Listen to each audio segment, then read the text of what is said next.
Okay, so for those of you who don't know me, my name is Juliet Drexler. I'm a bronze here at Q. And this past weekend, I was able to go on a retreat from one of our uplines, Brittany Hitch. She did a retreat for her top 30 in her downline. So out of thousands of people, quite a few of us earned that trip. It was really awesome. And I learned from Jake, our president. I learned from Steven. If you guys have ever seen Steven's call of tips to success, he's amazing. And quite a few people from corporate who gave us some amazing training. So I wanted to start off this call by saying, I had an epiphany last night. I was usually in bed, I'm having these thoughts now. I don't know if it's the Q sleep or what the heck, but it's giving me like some amazing thoughts. So network marketing, and maybe that you guys have thought about this already, but network marketing is all about you being able to properly share, offer, and present this business, these products, and then treating your ambassador's business as your own. Treating your ambassador's business as your own. And then what do? You use their network and you do the same thing that you do to your potentials to theirs. If you can master this, if you are willing to learn how to speak to people, willing to learn how to offer the products, willing to learn how to offer the business, and you can not be fearful, right, of reaching out to your own prospects, your own potentials, making connections, go for the ask. And then you can do that to your team's network, you will freaking blow up your business. When I tell you that I have delved deeper and treated my team's business as if it was my own, this month I have not like they are growing like crazy. Like somebody recruited 2 people, this girl recruited 3, someone had her own like her PCs, and like I see them growing more in just this first 11 days of July than I have the last 2 months. So when I tell you treat their business as your own, meaning don't just show up yourself. Are they showing up? Are you actually going on calls and saying, okay, who can we reach out to? Who else can you offer this to?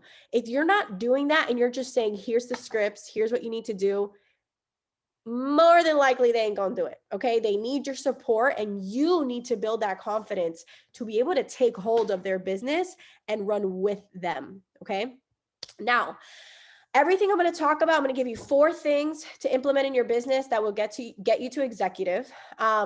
I'm just going to start with a disclaimer that this is just one way to do things that can be integrated into your business.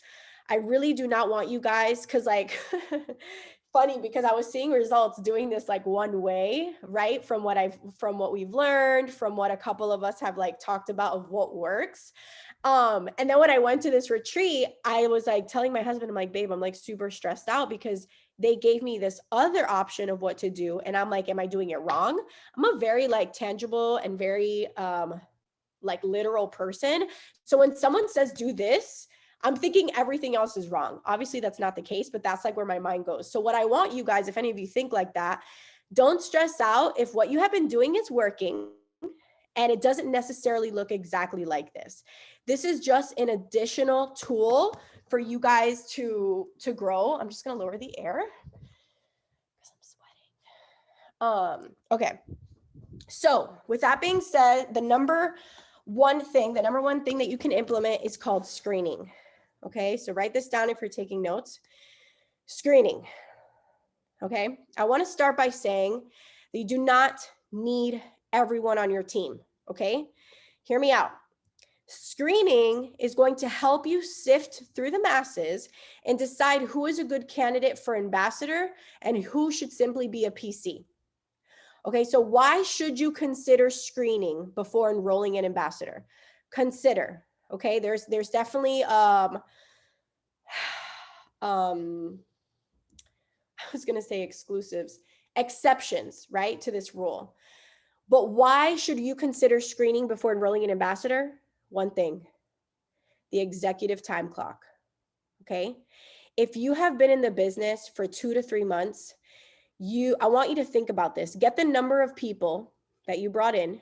Think about that number, general. You don't have to like really get the number. Think about the number of people you've brought in and think of how many people did not rank since April or May or like June that did not rank since then. Okay. Now I want you to cut that in half or by like 2/3, because those people who didn't rank will more than likely quit and you'll need to replace them. Why do I say that? Because if you do not help your team make a check, they will leave. They will leave. People came here, yes, for different reasons, right? All the F's, faith, family, friends, fitness, finance. But as an ambassador, when you sign up as an ambassador, you likely wanted to make more, something, $100, $50, 500, 1,000, whatever it is. And if you do not help your team make a check, they will leave. They will not have an auto ship. They will just leave. So why is screening important? Because if you don't understand why a person wants to do this, what they're willing to do in this business, and then they join and do nothing, they're going to miss out on a $500 bonus because you decided you just wanted to recruit. So yes, there's exceptions. I was talking to some of my friends on the team yesterday about this because we're so used to in our other company recruiting, because you would make money off product packs. I don't know if you guys have ever come from a company where you do make money off like a recruitment or something, or a recruit. And so a lot of times we would just recruit and then work with those who wanted to work. But now I'm like, man, but then they'll miss out on their start bonuses, right? And so here we have that executive time clock that those $500, if they're not ready to put in the work and they're just going to sit there for a month or two and do nothing and then get started because now they're ready, they have missed out on $500. Someone's going to be pissed.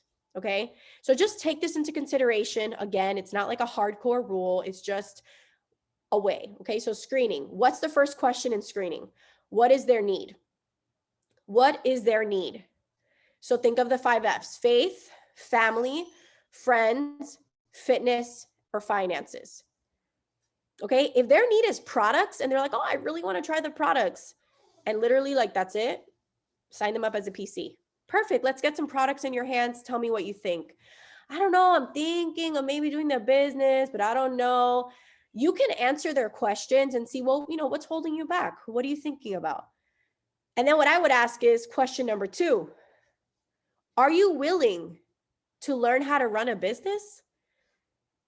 Are you willing to learn how to run a business? I actually had a PC ask me, oh my God, it's only $20 to sign up to like upgrade. And I go, yeah. And I go, what do you think this opportunity can do for you? First question. She said, well, I quit my job. I want to be home with my kids now. And so I need the extra income. So what's her need? Finance and family, right? She wants to spend time with her kids. So I said, okay, perfect. Are you willing, with your schedule that you have now being home with the kids, are you willing to learn and run a business, learn how to and run a business? Left me on red. Okay. She was not ready to learn how or to run a business. So I'm keeping her as a PC until further notice, because why am I going to bring someone in who can't even answer the question as if she's willing to run a business, right? Like she's going to miss out on her executive time clock. And then again, she's going to be frustrated because the money that she thought she was going to be making, she's going to miss out on $500 because she started late. So what is their need? Question 2, are you willing to learn and run a business? You can ask that however which way you want. Okay. But this, learning how to and running a business includes being willing and learning how to present and launch. Okay. If you're going to build a team, like you're not working not just the CV side, you're also working OV, you have to present this business. In fact, I recommend every new person to start presenting within their first week or 2, like already doing a potential call with the upline or someone. I don't care how big, how small. Okay, learn how to present and launch. I launch all my people now with this new system I'm doing. I launch my ambassadors' first 2 people with them on the phone, like a 2-to-1, instead of a 1-on-1, a 2-to-1 call. That way my ambassadors not only got launched by me, but they've seen me do it twice. And now they can do one and you could watch them do the next one and then they fly on their own. If not, they're never going to learn, right? You can't always do everything for them, but you also have to teach them properly how to do it. And then what else has to do with learning how to run or learning how to and then running a business is, are they willing to use social media and or reach out to people with you? Like if someone joins and they're like, oh, I can do onboarding next week. then why are you joining right now if you're going to sit there and do nothing for a whole week? Now, again, my old network marketing mindset would say, heck yeah, join. I just want you to join sooner, blah, blah, blah, right? I want my points now, but that's selfish. And so if you are not willing to put the work this week and onboard within 24 hours, which is actually my third question, can you be launched and get going to start making money within 24 to 48 hours? Okay, then sign up next weekend when you're ready, because you're just not going to do anything.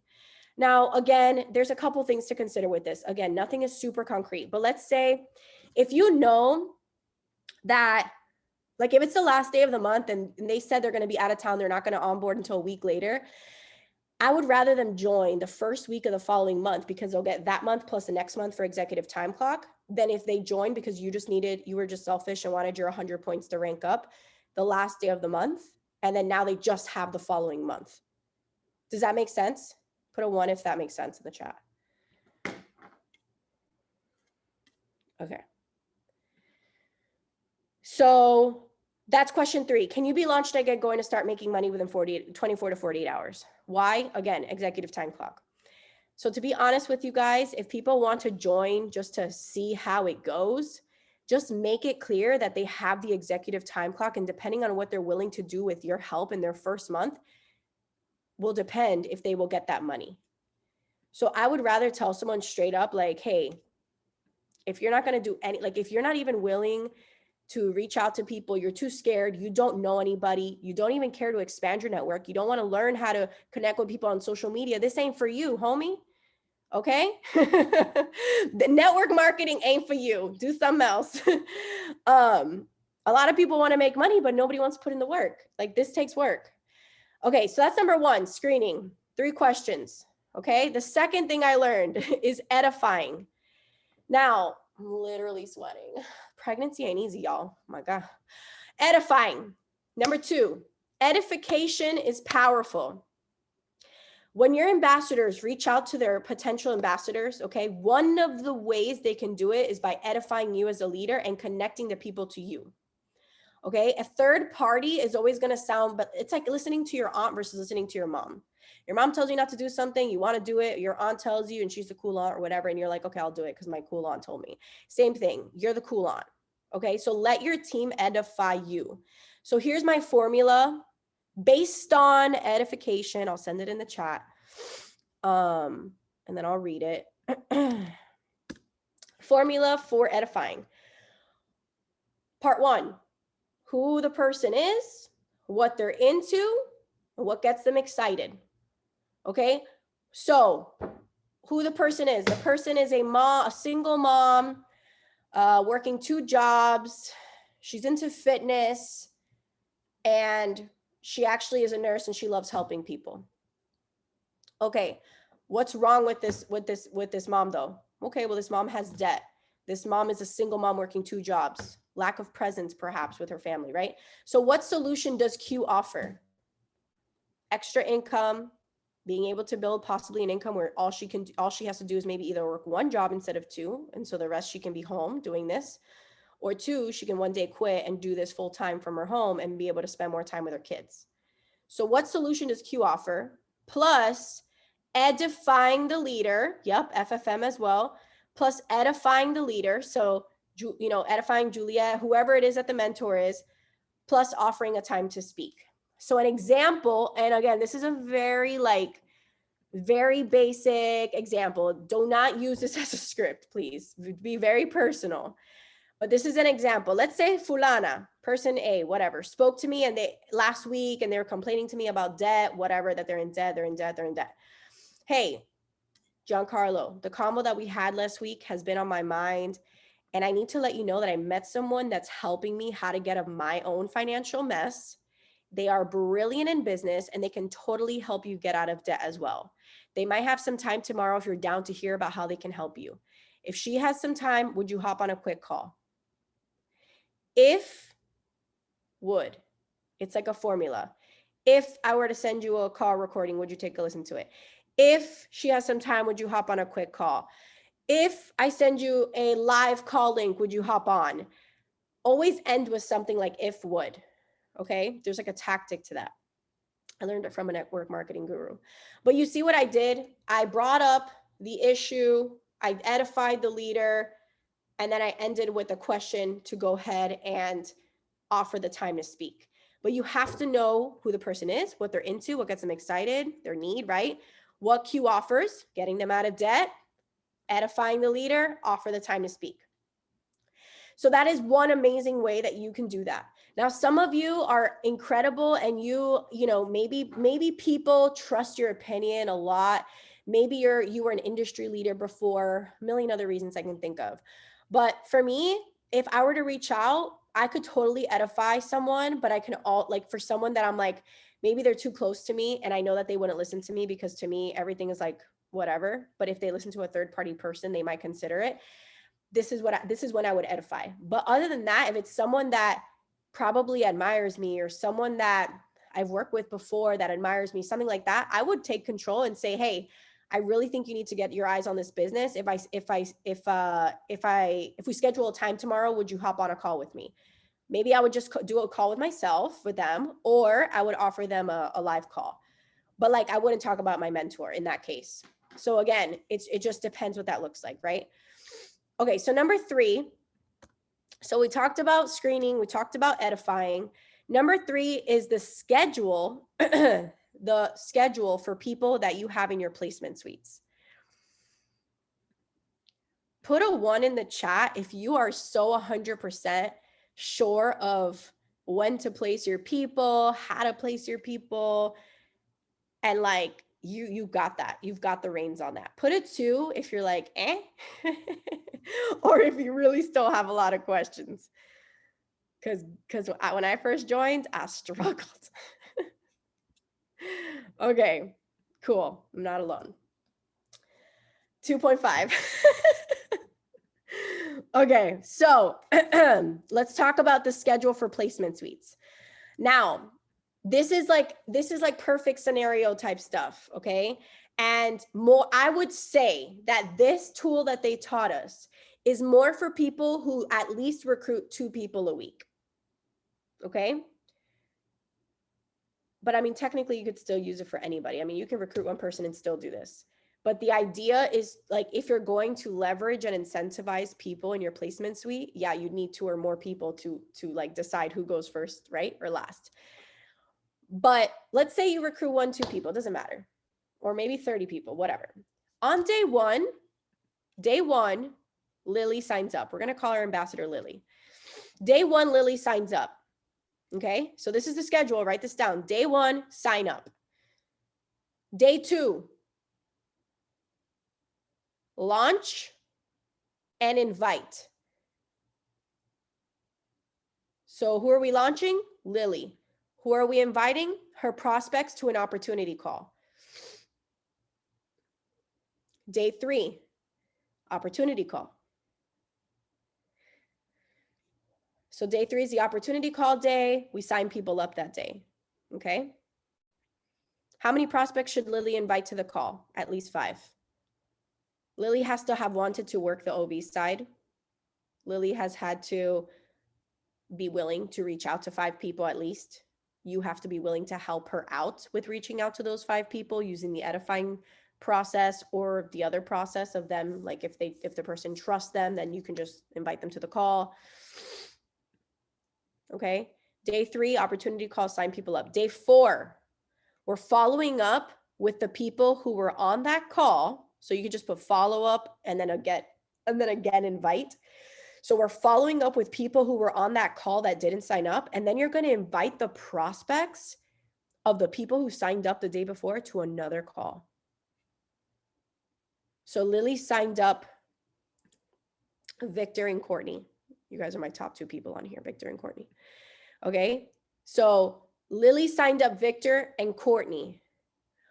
On day 4, we are going to invite Victor and Courtney's prospects to a call that's going to happen on day 5.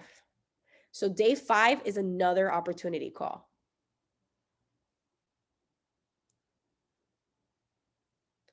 And on the side of day 4, you could put call placement suite team. I'm going to explain what that is now. Call placement suite team, like on a little parentheses by day 4.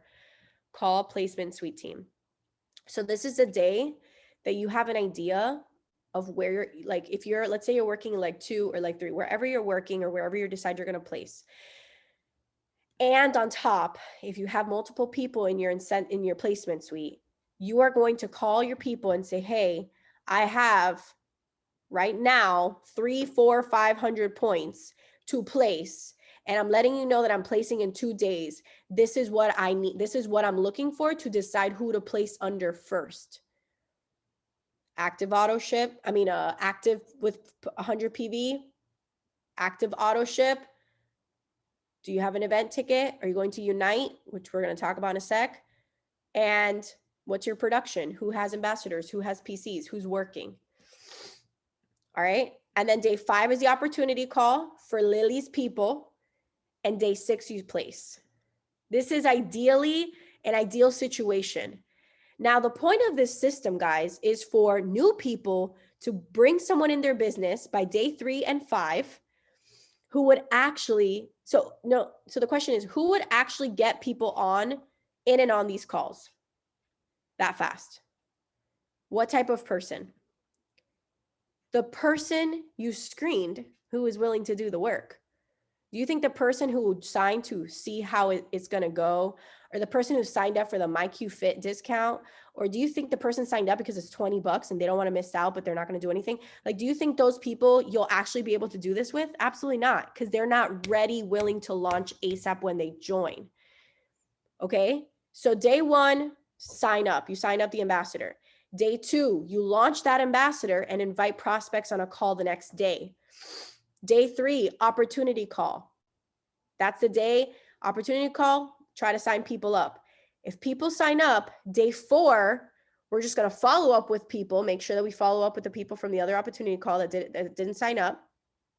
And if we sign people up, you're going to now launch them and invite their prospects to a call the following day that you're going to do. And day 4, that same day, is also the day you're going to call people in your placement suite and say, hey, because now Lily has 100 points when she purchased. Her 2 recruits, maybe they each got a customer also, whatever. Now you have a placement suite full of about, let's say, 300 to 600 points that you can place under someone else. Or place first, because now you're going to place other people who didn't do as much as Lily underneath, because you're doing it based on who deserves. Placement isn't emotional. It's who deserves placements, who's working. I'm not going to place under someone who doesn't do anything, who's not active, who doesn't have an active auto ship, who has done absolutely nothing. They're not even going to rank up. Like, my placement is going to do nothing for them. Okay. So the type of person who would even do this system is someone who is willing to work. And the point of the system is also for your new people's prospects to see someone new winning. Can you imagine how Lily's going to feel when not only have you helped her grow her team, but you've helped her team grow their team, and now their team sees that Lily ranked up already in 3 days? Like, can you imagine the momentum that you could build by doing that with every single person? And when you place, guys, you place under people who under people who are going to join a team, who are going to work the business and build a team. Because remember, the people who are just going to sell, they don't even need your points in placement. They're there. You're going to place them anyways, because you're going to place, but you're going to actually place with people who are going to build a team. Because if you place points under someone who's just working CV, they will never take advantage of those points, because they're not going to recruit 2 ambassadors to unlock box 3. Okay. Now, the last point that we're going to talk about is promoting Unite. This is the last thing that Jake spoke about. And Jake is our president, by the way. And I'm going to start by saying that you cannot replace the feeling and experience of being in that room in August. And from what I heard about how it's literally a non-negotiable for leaders to be there, I really encourage each and every one of you to have a will and find a way to be there. Find a cheap flight, do an Airbnb, try your best to make it there. Brittany, who I had mentioned is one of our uplines, she makes $120,000 plus a month after being at Q for 16 plus months. Okay. She actually joined super close in date to her first Unite convention. So let's say Unite was in August. I think she joined like May, June, July, like one of those months, like right by August. And she went and double ranked to platinum from silver. She grew so fast after that. So I tell you right now that it matters if you go. It'll be literally the best training you ever get from Q ever. And Jake, our president, said this. He said the amount of people you have at Unite will determine what rank you will end at that month and the month after that. The tickets are now, I believe, 140 or something like that. Don't quote me on that. 70, 75, 140 something, I think. That's how much the ticket is. 149. Thank you. So get an Airbnb with your team, make a way to go, drive if you're around, get it, look at flights, try to find cheap flights, make it, because Unite literally can make your business. So that's literally, we learned a million things in the retreat, but these were the 4 that I told Brittany. I said, hey, Brittany, I want to do a call. And these are the 4 things I'm thinking that I'm going to apply to my own business and I want to share with people too. And she said, yes, I agree. Those are the 4 things to focus on. So I hope you guys took something from this call. Remember, hey, if you're doing things right and things are working out for you, amazing. These are just extra tools on how you can possibly work your business. So, yep, hope you guys have a great night.